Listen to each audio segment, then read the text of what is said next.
Start today with a developing story out of Garden City. A large police presence outside of an apartment building earlier this afternoon. We want to take you to the scene right now. This is Chatham City Apartments, and we are working to find out what happened. Our crews at the scene did capture a video of what appears to be a person being taken into custody. You see that video right now. News 3 has reached out to the Garden City Police Department and will provide you more information on this situation as we receive it.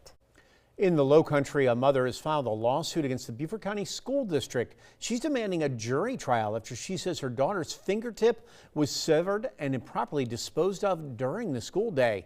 In 2024, Shamika Freeman says her daughter, who was a student at Ladies Island Middle School, had her hand crushed when another student slammed the classroom door. It partially amputated one of her fingers. Now, Freeman says a staff member of the school district actually tossed the tip of that finger into a garbage can. The suit says that if the fingertip had been preserved properly, doctors may have been able to reattach it.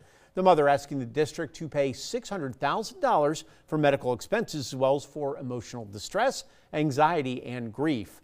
Now, we did reach out to the school district, who said they are unable to comment on pending litigation. WSAV has also contacted Freeman's attorney, who has not gotten back to us yet.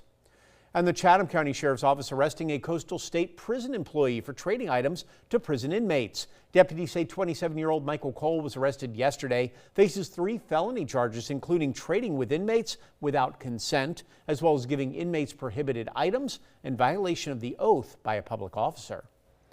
A local birth center planning to close next month, and it's raising concerns. WSAV's Nakaya Harris talked with a patient about what this closure means for families who rely on its care.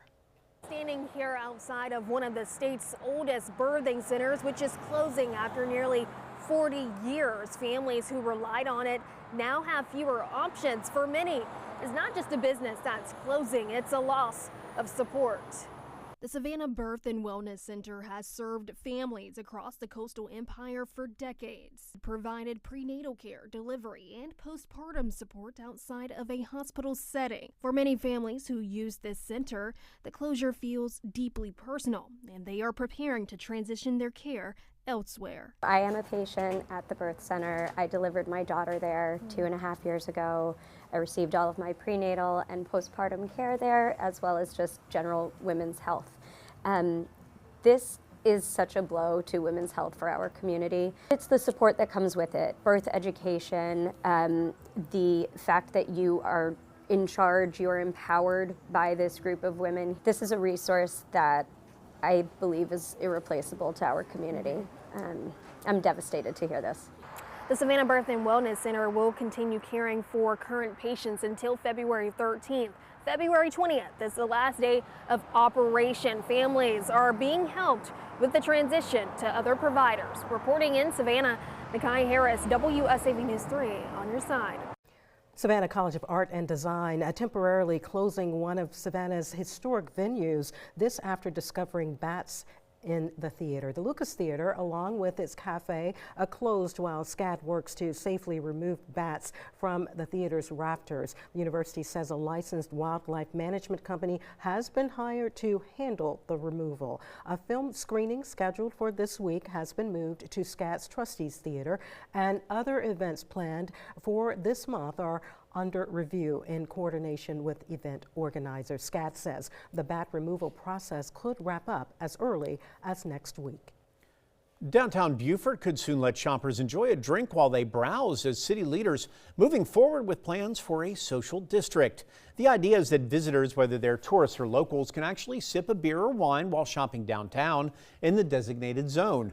Many shops say they absolutely support this initiative, comparing it to existing events downtown like First Friday, where the shops actually serve beer, wine, and snacks. Some shop owners, though, say they actually don't benefit from people drinking, and the concept misses the mark on what the city is trying to attract. You see an uptick in business and stuff when we have things like that going on. That's not what they envision. Not just a Party Central thing. It's just a more that kind of goes along with the friendly kind of open atmosphere that we want to create down here. Now, shop owners say right now the City and Local Hospitality Association looking at implementing that social district trial period starting in April. While some businesses think it should be 7 days a week, the city actually looking at starting with Wednesday through Saturday from 4 until 10 p.m. And educators and community leaders across the Lowcountry coming together to highlight a new educational tool that's going to help improve reading for all students. It's called the Orton-Gillingham method. It's actually a multi-sensory approach that's designed to help students and teachers to get the tools they need to close the literacy gap. Now, according to the Lowcountry Literacy Project, 2/3 of South Carolina fourth graders are not proficient readers. So many are working to change that. They want to make sure every student can learn to read at their own level. Local leaders say it's also going to help teachers feel more prepared to help students read. Continue to say, I don't feel like I have the tools to teach everyone how to read. And so that's what this is about, is to make sure that no child falls through the cracks and teachers are equipped with the tools to teach everyone how to read. Carolina Park Elementary School in Mount Pleasant actually will be the first in the area to start receiving these resources to provide the Orton-Gillingham method to students and teachers. Bullitt County Schools continuing to put an emphasis on making sure students are ready for careers of their choice and their investments paying off. We were there for the school system's annual recap of its accomplishments and to look at the years ahead. Career Technical and Agricultural Education, or CTAE, has become a focus of Georgia school systems across the state, of course. Bullitt County Schools, by the way, CTAE Director Bethany Gilliam says that the county's 5th annual Career Workforce Summit that 2025 was held in 2025 was actually a record for students competing in CTAE-related competitions. We were so excited to have over 25 students qualify at the national or international level for competition, which is the most we've ever had. We also, for the first time, had a representative from all 3 high schools and 1 middle school compete at the national level. And then we also had some CTSOs that had their first ever national competitors. Now, for more information on the Career Workforce Development Plan, you can visit our website, WSAV.com. The Savannah Regional Film Commission announcing a new incentive to bring films and productions back to Savannah. WSAV's Isabella Baez explains what they're doing to draw in people. If you're walking around the hostess city, don't be surprised if you see film crews. The Savannah Regional Film Commission is rolling out a new initiative aimed at bringing productions to the area. For the past 2 years, the film industry in Savannah and the state of Georgia has been on a downturn as writers went on strike due to low pay, and some major studios like Marvel stopped production throughout Georgia and instead went overseas. The Savannah Regional Film Commission has been working to attract production back to the hostess city with a rebate program, offering an added bonus if they hire locals. So right now we offer a rebate program, so if your production is right now over $1 million in production spend, we'll give you a $100,000 rebate check. So that is all designed to create a network of independent filmmakers to start looking at our area.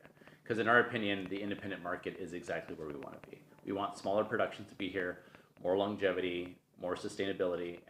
So far, officials say the initiative has brought productions to the area for at least the first half of this year. Reporting in Savannah, I'm Isabella Baez, WSAV News 3, on your side.